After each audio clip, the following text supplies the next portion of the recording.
मान लीजिए, एक रात आप अपने दोस्तों के साथ एक पुरानी हवेली में जिंदगी का सबसे बड़ा रोमांच खोजने का फैसला करते हैं। ये हवेली सुनसान है और इसके चारों ओर अंधकार फैला हुआ है। कहते हैं कि यहाँ रात होते ही अजीब घटनाएं होने लगती हैं। क्या आप तैयार हैं उस अद्भुत यात्रा पर जो आपको डर और रोमांच से भर देगी? आइए, हम शुरू करते हैं। लेकिन ध्यान रहे, जब आप इस कहानी को सुनेंगे, तो शायद ही कभी अकेले रात बिताने की हिम्मत करें। हमारे नायक हैं आर्यन, जो हमेशा रोमांच खोजने के लिए तैयार रहते हैं। उनके दोस्त सुष्मिता, जो थोड़ी डरपोक हैं लेकिन आर्यन के साथ जाने का फैसला करती हैं। फिर है विवेक, जो हर बात को हंसी में उड़ाना पसंद करते हैं। और अंत में निधि, जो कहती है ये सब सिर्फ बकवास है।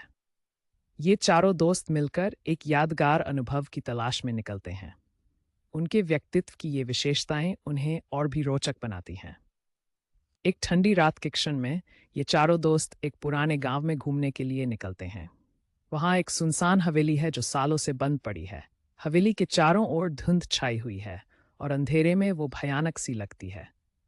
अपने भीतर कुछ डर और उत्साह समेटे हुए आर्यन कहता है, चलो रात यहां बिताते हैं। सुष्मिता थोड़ी घबरा जाती हैं, लेकिन उनकी हिम्मत करवाते हुए वे सब हवेली के अंदर जाते हैं। भीतर का दृश्य और भी भयानक है। दीवारों पर पुरानी तस्वीरें, खिड़कियों से आती हवा की सिसकारियां और अंधेरे कोने। जब वे हवेली के अंदर गहराई में जाते हैं, अचानक से एक दरवाजा अपने आप बंद हो जाता है। सभी एक दूसरे की तरफ बड़ी आंखों से देखने लगते हैं। विवेक हंसने की कोशिश करता है, पर उसका चेहरा भी पीला पड़ जाता है। तभी उस कमरे में अजीब से खतरनाक आवाजें सुनाई देने लगती हैं। आर्यन खोजबीन करता है, लेकिन उसे केवल एक पुरानी किताब मिलती है। जैसे ही वह किताब खोलता है, एक खौफनाक तस्वीर उसके सामने आती है। एक महिला जिसका चेहरा डरावना और सांपों से भरा है। जैसे जैसे रात पड़ती है, अजीब घटनाएं और भी बढ़ने लगती हैं। जब वे एक दूसरे कमरों में घूमते हैं, तो उन्हें बार बार एक छाया दिखाई देती है जो उन्हें घूरती है। निधि कहती है यह सब निराधार है, लेकिन उसकी हिम्मत अब भी थमने लगी है।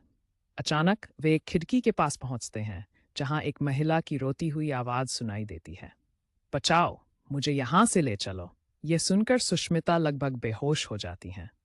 आखिरकार एक बेहद डरावनी रात में आर्यन, सुष्मिता, विवेक और निधि का सामना उस महिला से होता है। वह उसकी आत्मा है जो वर्षों से उसी घर में फंसी हुई है। वह बताती है कि उसे धोखा दिया गया था और अब वह अपने अंत का बदला लेना चाहती है। उन्हें उसकी सच्चाई का पता चलता है। सभी दोस्तों को यह जानने की जरूरत है कि वे इस आत्मा को शांति कैसे दिला सकते हैं।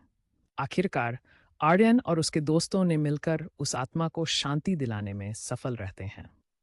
उन्हें समझ आता है कि डर के पीछे बहुत कुछ छिपा होता है। इस अनुभव ने उन्हें न केवल एक दूसरे का महत्व सिखाया, बल्कि उन्हें यह भी बताया कि किसी का डर में रहना असली समस्या है। जब वे हवेली से बाहर निकलते हैं, तो सबकी नज़रों में एक नई हिम्मत होती है। और वह रात, जो पहले डरावनी थी, अब उनकी यादों में एक साहसिक